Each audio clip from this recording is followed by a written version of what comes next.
this phenomenon that happens with parents, this parental burnout, this kind of numbness and all the other things that come with it, you wonder, I wonder, and I ask myself, I'm sure the audience is wondering too, what are the impacts long-term, both short and long-term, on the child or children? Yeah. Right? I'm also eager to know, does this impact little boys or little girls differently in their development? That's also something like, does that's kind of where my head's at. Okay, so this happens, but okay, it happened. It happens to you, but it's happening to the kid. Right. Right? It's So happening to the kid. What does that look like? It's 5, 10, 15, 20, 30, 40, 50 years down the road, you know? Right. So that's I guess, you know. Absolutely brilliant question, because the fact is, if it's happening to you right now, it's happening to your child. They are very aware of how you feel and what's going on. They may not be able to articulate it and understand it, but they feel it and they see it, and they're living this burnout with you, right? And first, what's going to happen to the child is they are going to copy and mimic. So when you are irritable and you snap, they're going to be irritable and they're going to snap. When you start screaming and shouting and losing yourself, they're also going to scream and shout and lose themselves. You show signs of depression, they will show these signs of depression, which come in all different forms depending on their ages. So they will be fighting with kids at school. If they're in daycare, they might be biting, they might be wetting their bed from stress, right? It's all these stressful things that build up on the child. Start biting their nails, the older ones and so on. Depends on the age. I won't go into the ages because it's a lot of different things, but the older the child is, the more you see it in becoming introvert and withdrawing from others, not wanting to be around friends, becoming, like I said, snappy or irritated. It's copying the nervous system of the adult.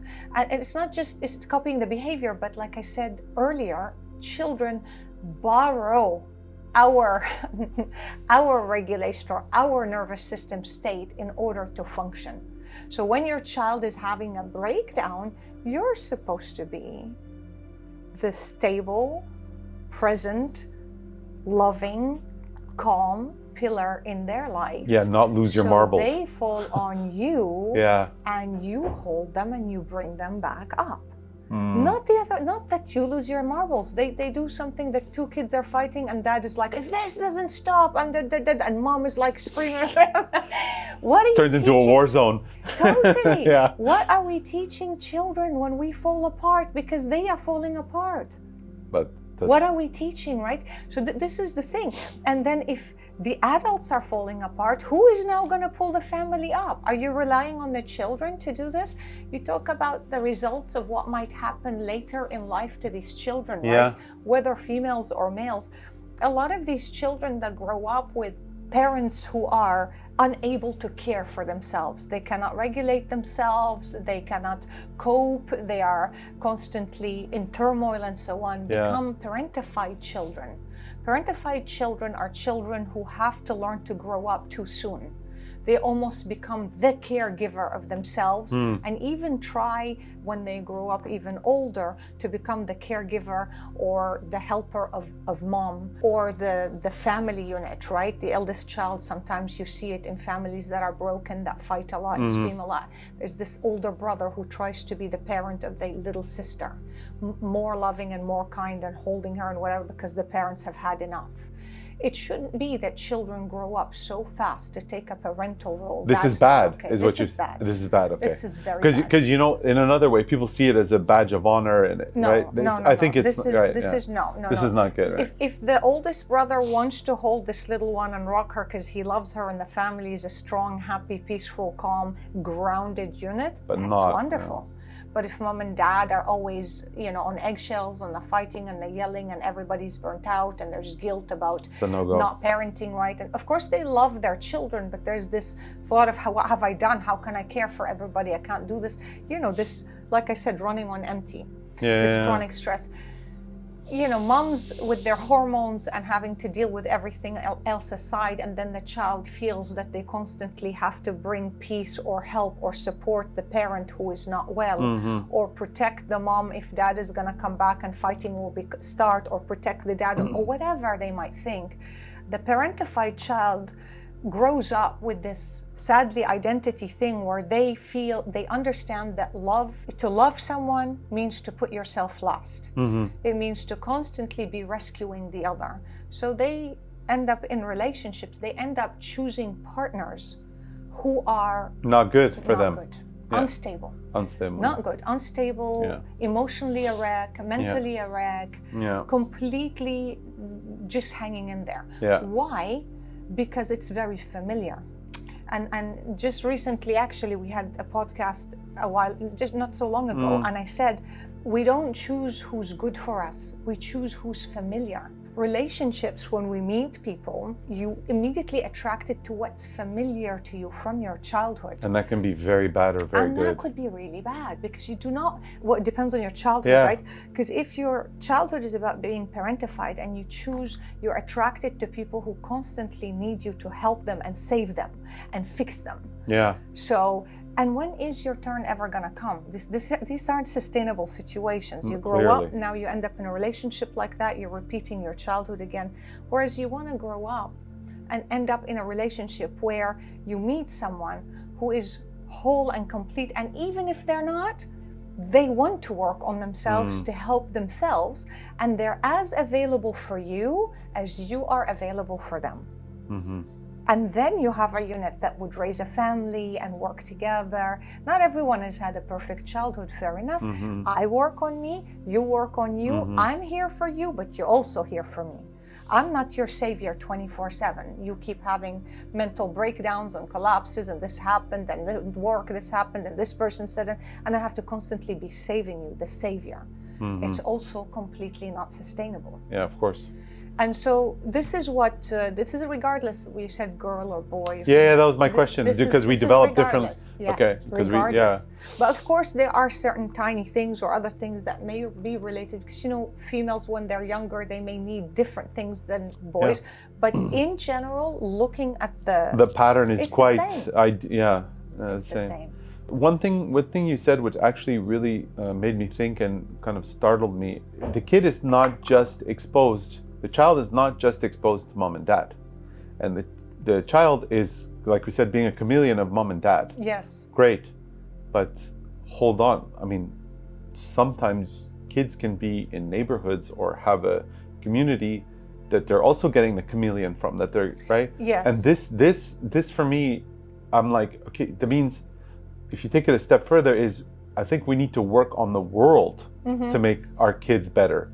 Because you know what I mean, right. If you, yeah, like what you know what I mean, like as a society. Yeah, that's right. Or we all have to work on ourselves so that the world becomes better. Yes, that's another way. Okay. Oh yeah. Sorry. Yes. But I agree with you 100%. We definitely need to work on something to make the world better. But starting from the inside out is very controllable, very measurable, very possible, right? Yeah. If you start more working, empowering, yeah. More empowering. If you work on yourself and your partner works on herself and you become a unit at home or you have a happy family, if everybody in your neighborhood does that, you got a stable neighborhood. And if everyone in that society does that, you got a stable society. And if everyone in that country does that, you have a stable country. Yeah. And so a stable world, and so on. To impose it from the outside, to try to do it from the outside in, again, it's a little bit like taking water to the sea. Yeah. Because you're going to face so much resistance, and it's not doable. Again, it's not sustainable. Yeah. So everybody has to start with themselves and their unit and their family. And how you start by yourself, it's very simple.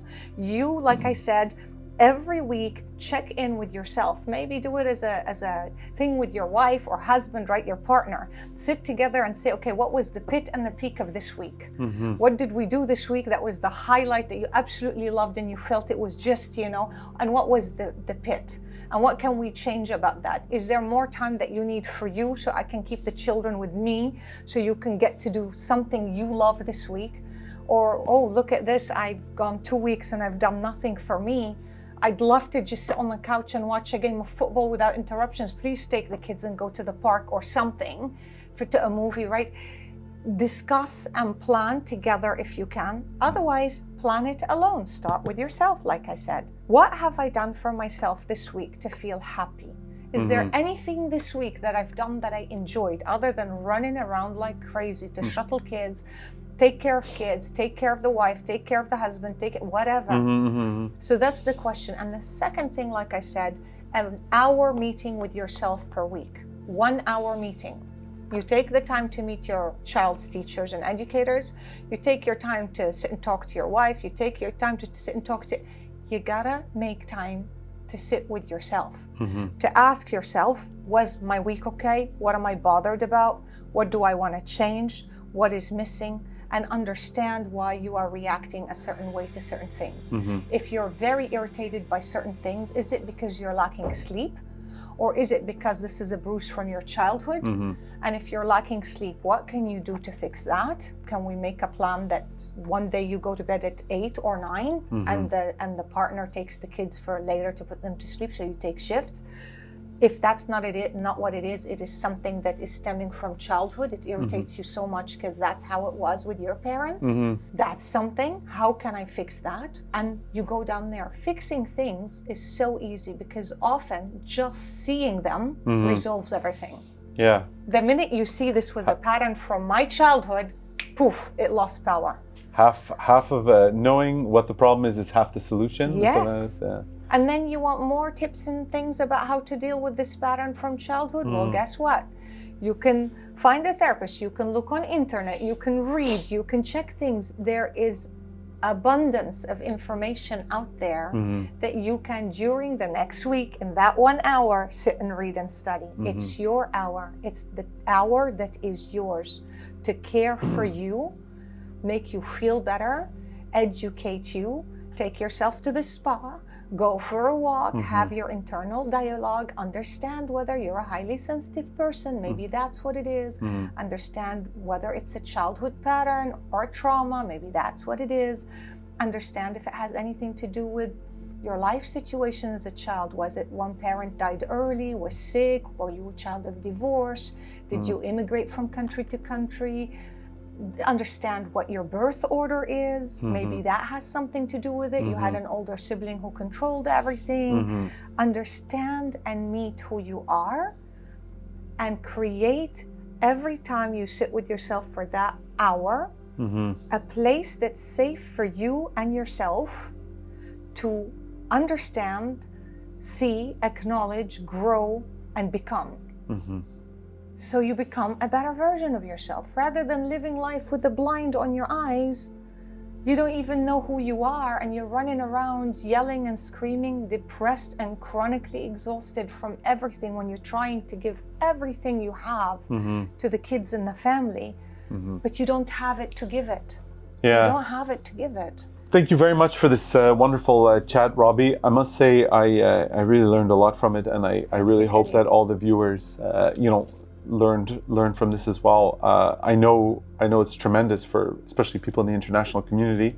I do encourage everyone to check out Robbie Zane's book Choices. It's available on Amazon, I think. Yes, it's available. Yeah, it's definitely it's also in paperback, and you can order it. And I think it's let's just say it's a helpful guide, and a lot of these notions that she discussed today can be found there.